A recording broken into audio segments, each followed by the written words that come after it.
समंदर के पाताल लोक से निकलेगा भारत का ब्रह्मास्त्र, जिसकी आहट से ही हिल जाएगा बीजिंग का हर कोना। रूस की बुलावा मिसाइल का घमंड हुआ चकनाचूर।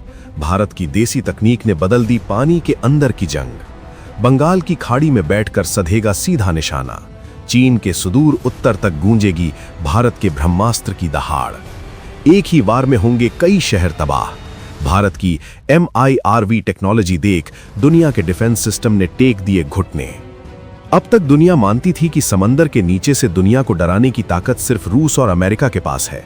खासतौर पर रूस की बुलावा मिसाइल को अजेय माना जाता था, लेकिन DRDO की लैब में वैज्ञानिकों ने दिन रात एक करके एक ऐसा दानव तैयार कर दिया है जिसने मॉस्को से लेकर वॉशिंगटन तक के समीकरण बिगाड़ दिए हैं।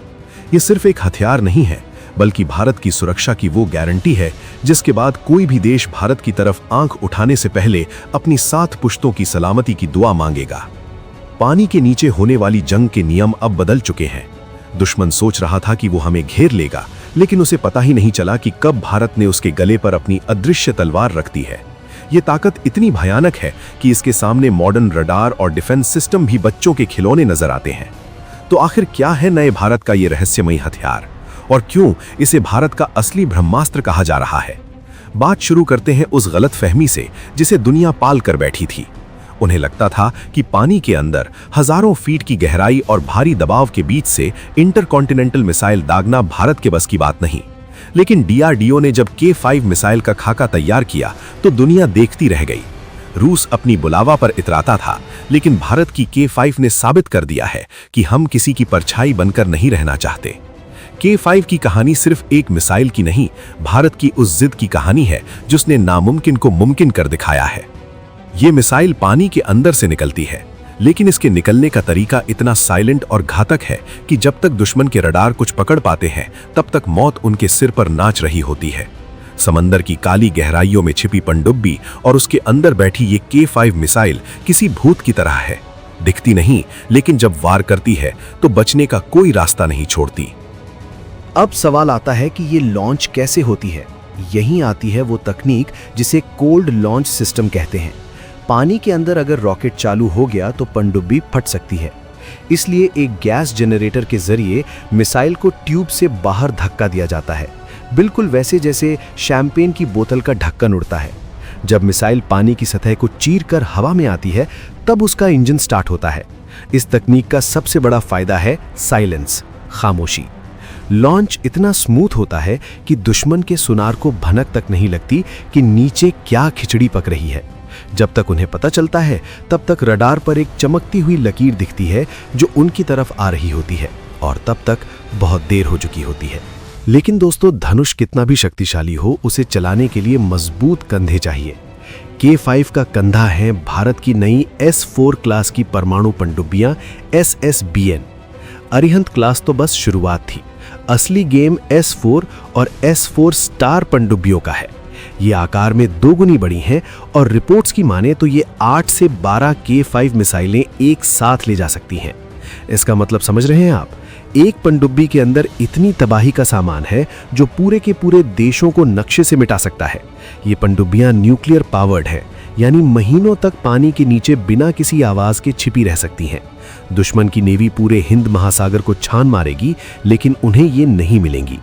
चीन को हिंद महासागर में आने के लिए मलक्का जैसे तंग रास्तों से गुजरना पड़ता है, लेकिन भारत की ये पनडुब्बियां खुले समंदर के राजा की तरह घूमती हैं।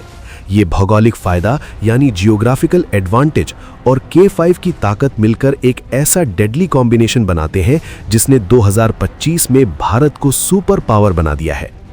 K5 कोई रातों रात हुआ चमत्कार नहीं है। ये भारत के missile man doctor APJ Abdul Kalam के सम्मान में रखी गई K सीरीज का सबसे विकराल रूप है। K15 750 किलोमीटर और K4 3500 किलोमीटर के बाद अब K5 आई है, जिसकी रेंज 5000 से 8000 किलोमीटर के बीच आकी जा रही है। अब जरा नक्शा उठाइए और देखिए, अगर भारत की पनडुब्बी बंगाल की खाड़ी में यानी हमारे अपने सुरक्षित पानी में आराम से गश्त लगा रही है, तो वहां से ये मिसाइल 5000 किलोमीटर दूर उड़कर चीन के सबसे उत्तरी हिस्से, यहां तक कि बीजिंग और हार्बिन जैसे शहरों को भी पलक झपकते ही राख के ढेर में बदल सकती है। अब तक चीन को लगता था कि वो सेफ जोन में है, लेकिन K5 ने उस गुब्बारे को फोड़ दिया है। हम अपने घर में बैठकर चाय की चुस्की लेते हुए दुश्मन की नस दबा सकते हैं। इसे कहते हैं सेकंड स्ट्राइक कैपेबिलिटी। मतलब अगर खुदा ना खास्ता दुश्मन ने पहले हमला करके हमारे जमीनी ठिकानों को नुकसान पहुंचा भी दिया, तो भी हमारी पनडुब्बियां समंदर में जिंदा रहेंगी और वो ऐसा पलटवार करेंगी कि दुश्मन देश इतिहास के पन्नों से गायब हो जाएगा। MIVR टेक्नोलॉजी, एक तीर कई शिकार। रेंज तो सिर्फ टेलर है, पूरी पिक्चर इसकी तकनीक में है। K5 की सबसे खतरनाक खूबी है इसकी MIVR technology, multiple independently targetable re entry vehicle. आसान भाषा में एक तीर और कई शिकार। जब K5 अंतरिक्ष से वापस धरती की तरफ आती है तो वो एक नहीं रहती, उसके अंदर से 4 से 6 अलग अलग न्यूक्लियर वॉरहेड्स निकलते हैं। ये सभी अलग अलग दिशाओं में जाकर अलग अलग शहरों को निशाना बना सकते हैं। दुश्मन का एयर डिफेंस सिस्टम 1 को रोकेगा, 2 को रोकेगा, लेकिन यहां तो आसमान से मौत की बारिश हो रही होगी। रूस की बुलावा भी इसी तकनीक पर काम करती है, लेकिन भारत ने इसे स्वदेशी दम पर बनाकर बता दिया है कि हमारे वैज्ञानिकों का दिमाग किसी से कम नहीं। इसके अलावा K5 एक सॉलिड फ्यूल मिसाइल है, मतलब माचिस जलाओ और धमाका। ये हमेशा रेडी टू फायर मोड में रहती है। इसकी रफ्तार इतनी तेज है कि इसे हाइपरसोनिक स्पीड के करीब माना जा रहा है। इसे पकड़ पाना भूसे के ढेर में सुई ढूंढने जैसा है।